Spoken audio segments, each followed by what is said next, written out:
श्री कृष्ण गोविंद हरे मुरारी, हे नाथ नारायण वासुदेवा, पितु मातु स्वामी सखा हमारे, हे नाथ नारायण वासुदेवा। ओम तत्सत। श्री गणेशाय नमः। श्रीमद्भागवत महापुराणम अथ तृतीय स्कंद अथ अथैकविंशोऽध्याय। कर्दम जी की तपस्या और भगवान का वरदान।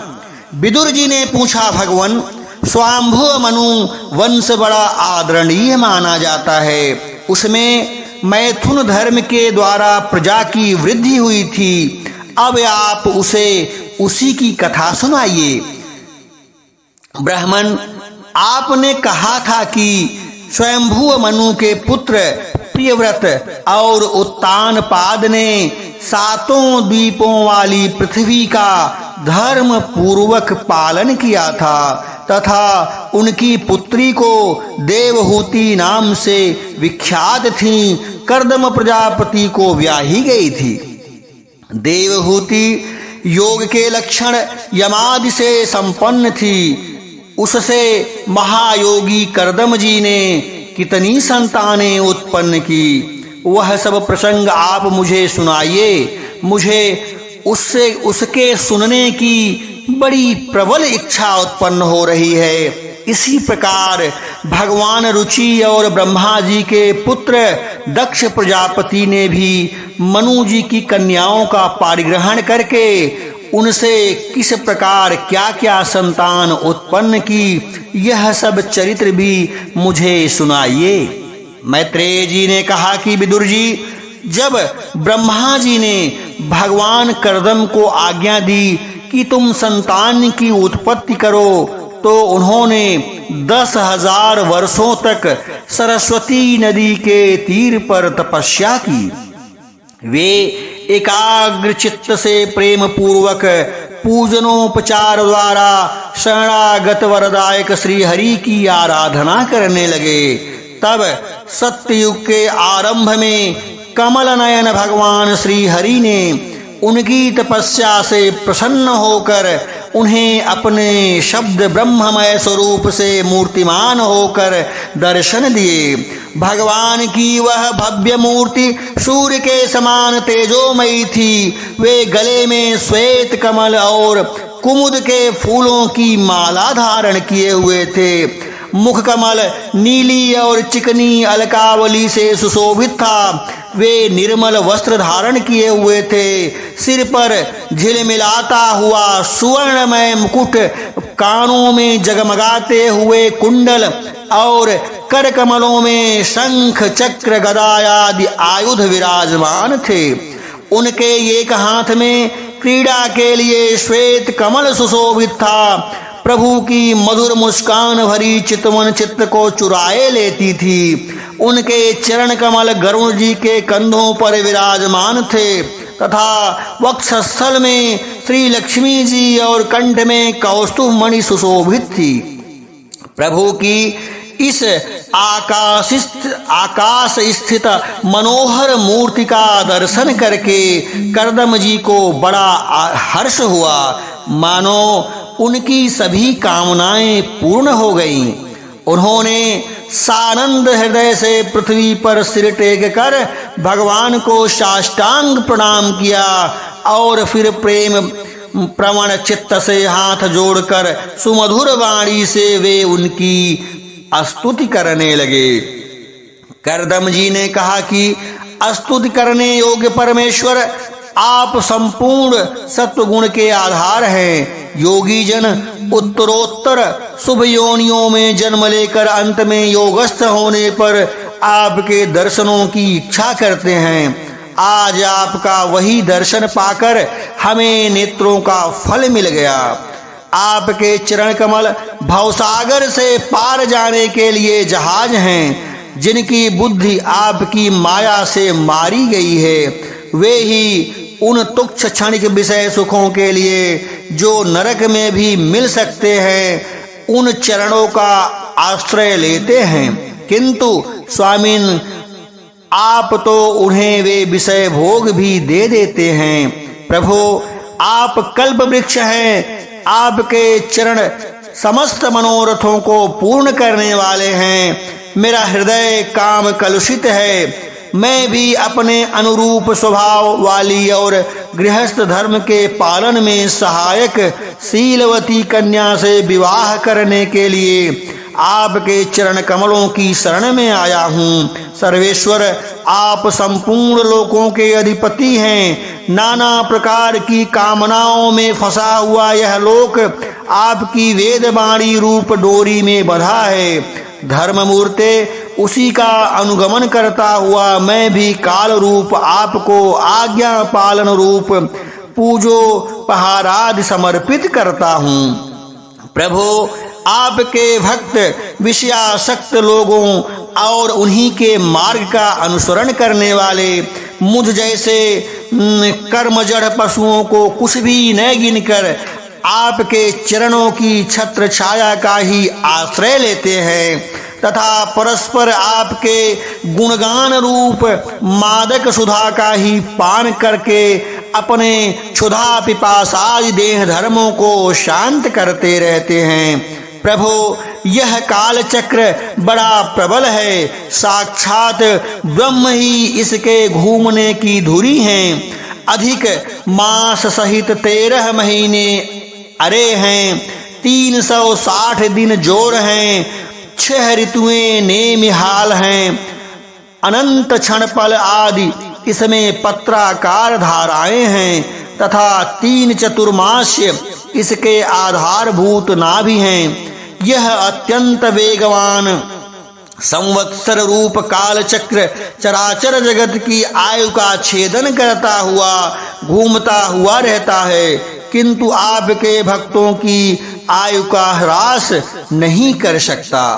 भगवान, जिस प्रकार मकड़ी स्वयं ही जाले को फैलाती है, उसकी रक्षा करती है और अंत में उसे निगल जाती है, उसी प्रकार आप अकेले ही जगत की रचना करने के लिए अपने से अभिन्न अपनी योग माया को स्वीकार कर उससे अभिभक्त हुई अपनी सत्वादि शक्तियों द्वारा स्वयं ही इस जगत की रचना पालन और संहार करते रहते हैं। प्रभु, इस समय आपने हमें अपनी तुलसी माला मंडित माया से परिच्छिन्न सी दिखाई देने वाली सगुण मूर्ति से दर्शन दिया है। आप हम भक्तों को जो शब्दादि विषय सुख प्रदान करते हैं, वे माइक होने के कारण यद्यपि आपको पसंद नहीं हैं, तथापि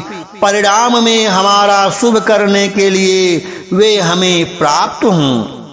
हे नाथ, आप स्वरूप से निष्क्रिय होने पर भी माया के द्वारा सारे संसार का व्यवहार चलाने वाले हैं तथा थोड़ी सी उपासना करने वालों पर भी समस्त अभिलषित वस्तुओं की वर्षा करते रहते हैं। आपके चरण कमल वंदनीय हैं, मैं आपको बारंबार नमस्कार करता हूँ।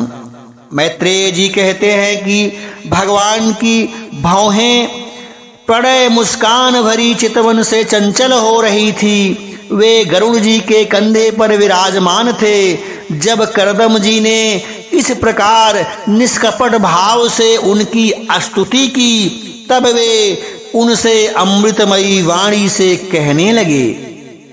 श्री भगवान जी ने कहा कि जिनके लिए तुमने आत्म संयमाद के द्वारा मेरी आराधना की है, तुम्हारे हृदय के उस भाव को जानकर मैंने पहले से ही उसकी व्यवस्था कर दी है। प्रजापते, मेरी आराधना तो कभी भी निष्फल नहीं होती है। फिर जिनका चित्त निरंतर एकांत रूप में मुझ में ही लगा रहता है, उन तुम जैसे महात्माओं के द्वारा ही उपासना का तो और भी अधिक फल हो जाता है। प्रसिद्ध यशस्वी सम्राट स्वाम्भु मनु ब्रह्मवर्त में रहकर 7 समुद्र वाली सारी पृथ्वी का शासन करते हैं। विप्रवर, वे परम धर्मज्ञ महाराज महारानी शत्रुपा के साथ तुमसे मिलने के लिए परसों यहाँ आएंगे। उनकी एक रूप यौवनशील और गुणों से संपन्न श्यामलोचना कन्या इस समय विवाह के योग्य है। प्रजापते, तुम सर्वथा उसके योग्य हो, इसीलिए वे तुम्ही को वह कन्या अर्पण करेंगे। ब्राह्मण, गत अनेकों वर्षों से तुम्हारा चित्त जैसी भार्या के लिए समाहित रहा था, अब शीघ्र ही वह राजकन्या तुम्हारी वैसे ही पत्नी होकर यथेष्ट सेवा करेगी। वह तुम्हारा वीर्य अपने गर्भ में धारण कर 9 कन्याएं उत्पन्न करेगी और फिर तुम्हारी उन कन्याओं से लोक रीति के अनुसार मरीचि आदि ऋषिगण पुत्र उत्पन्न करेंगे। तुम भी मेरी आज्ञा का अच्छी तरह पालन करने से शुद्ध चित्त हो, फिर अपने कर्मों का फल मुझे अर्पण कर मुझको ही प्राप्त होगे। जीवों पर दया करते हुए तुम आत्मज्ञान प्राप्त करोगे और फिर सबको अभय दान दे अपने सहित संपूर्ण जगत को मुझ में और मुझको अपने में स्थित देखोगे। महामुने, मैं भी अपने अंश कला के रूप से तुम्हारे वीर द्वारा तुम्हारी पत्नी देवहूति के गर्भ में अवतीर्ण होकर सांख्य शास्त्र की रचना करूंगा। मैत्रेय जी कहते हैं कि विदुर जी, कर्दम ऋषि से इस प्रकार संभाषण करके इंद्रियों के अंतर्मुख होने पर प्रकट होने वाले श्रीहरि सरस्वती नदी से घिरे हुए बिंदुसर तीर्थ से, जहां कर्दम ऋषि तप कर रहे थे, अपने लोक को चले गए। भगवान के सिद्ध मार्ग वैकुंठ मार्ग की सभी सिद्धेश्वर प्रशंसा करते हैं। वे कर्दम जी के देखते देखते अपने लोक को सिधार गए। उस समय गरुण जी के पक्षों से जो शाम की आधारभूता ऋचाएं निकल रही थी, उन्हें वे सुनते जाते थे। विदुर जी, श्री हरि के चले जाने पर भगवान कर्दम उनके बताए हुए समय की प्रतीक्षा करते हुए बिंदु सरोवर पर ही ठहरे रहे। वीरवर, इधर मनु जी भी महारानी शत्रुपा के साथ सुवर्ण जटित रथ पर सवार होकर तथा उस पर अपनी कन्या को भी बिठाकर पृथ्वी पर विचरते हुए जो दिन भगवान ने बताया था, उसी दिन शांति परायण महर्षि कर्दम के उस आश्रम पर पहुंचे। सरस्वती के जल से भरा हुआ यह बिंदु सरोवर वह स्थान है जहां अपने शरणागत भक्त कर्दम के प्रति उत्पन्न हुई अत्यंत करुणा के वशीभूत हुए भगवान के नेत्रों से आंसू की बूंदें गिरी थी। वह तीर्थ बड़ा ही पवित्र है। इसका जल कल्याणमय और अमृतमय के समान मधुर है तथा महर्षिगण सदा इसका सेवन करते रहते हैं। उस समय बिंदु सरोवर पवित्र वृक्ष लताओं से घिरा हुआ था, जिसमें तरह तरह की बोली बोलने वाले पवित्र मृग और पक्षी रहते थे। वह स्थान सभी ऋतुओं के फल और फूलों से संपन्न था और सुंदर वन श्रेणी में उसकी शोभा बढ़ाती थी। वहां झुंड के झुंड मतवाले पक्षी चहक रहे थे, मतवाले भौरे मंडरा रहे थे।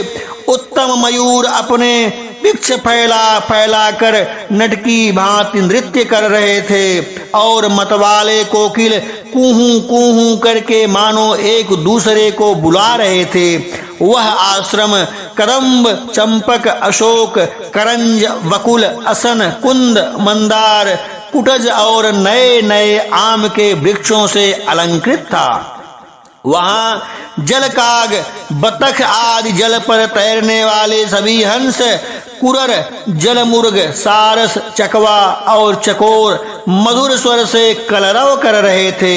हरिण, सुअर, शाही, नीलगाय, हाथी, लंगूर, सिंह, बानर, नेवले और कस्तूरी मृग आदि पशुओं से भी वह आश्रम घिरा हुआ था। आदिराज महाराज ने मनु ने उस उत्तम तीर्थ में कन्या के सहित पहुंचकर देखा कि मुनिवर कर्दम अग्निहोत्र से निवृत्त होकर बैठे हुए हैं। बहुत दिनों तक उग्र तपस्या होने के कारण वे शरीर से बड़े तेजस्वी दिख पड़ रहे थे तथा भगवान के स्नेहपूर्ण चितवन के दर्शन और उनके उच्चारण किए हुए कर्णामृत रूप सुमधुर वचनों को सुनने के लिए इतने दिनों तक तपस्या करने पर भी वे विशेष दुर्बल नहीं जान पड़ते थे। उनका शरीर लंबा था, नेत्र कमल दल के समान विशाल और मनोहर थे, सिर पर जटाएं सुशोभित थीं और कमर में चीर वस्त्र थे। वे निकट से देखने पर बिना सान पर चढ़ी हुई महामूल्य मणि के समान मलिन जान पड़ते थे। महाराज स्वांभुव मनु को अपनी कुटी में आकर प्रणाम करते देख उन्होंने उन्हें आशीर्वाद से प्रसन्न किया और यथोचित आतिथ्य की रीति से उनका स्वागत सत्कार किया। जब मनु जी उनकी पूजा ग्रहण कर स्वस्थ चित्त से आसन पर बैठ गए, तब मुनिवर कर्दम ने भगवान की आज्ञा का स्मरण कर उन्हें मधुर वाणी से प्रसन्न करते हुए इस प्रकार कहा। देव, आप भगवान विष्णु की पालन शक्ति रूप हैं, इसीलिए आपका घूमना फिरना निःसंदेह सज्जनों की रक्षा और दुष्टों के संहार के लिए ही होता है। आप साक्षात विशुद्ध विष्णु रूप हैं तथा भिन्न भिन्न कार्यों के लिए सूर्य, चंद्र, अग्नि, इंद्र, वायु, यम, धर्म और वरुण आदि रूप धारण करते हैं। आपको नमस्कार है।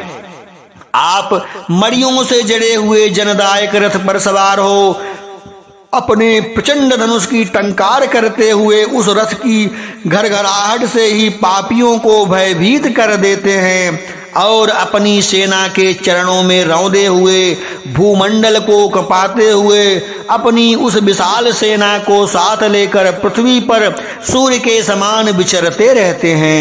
यदि आप ऐसा न करें तो चोर डाकू भगवान की बनाई हुई वर्णाश्रम धर्म की मर्यादा को तत्काल नष्ट कर दें तथा विषय लोलुप निरंकुश मानवों द्वारा सर्वत्र अधर्म फैल जाए।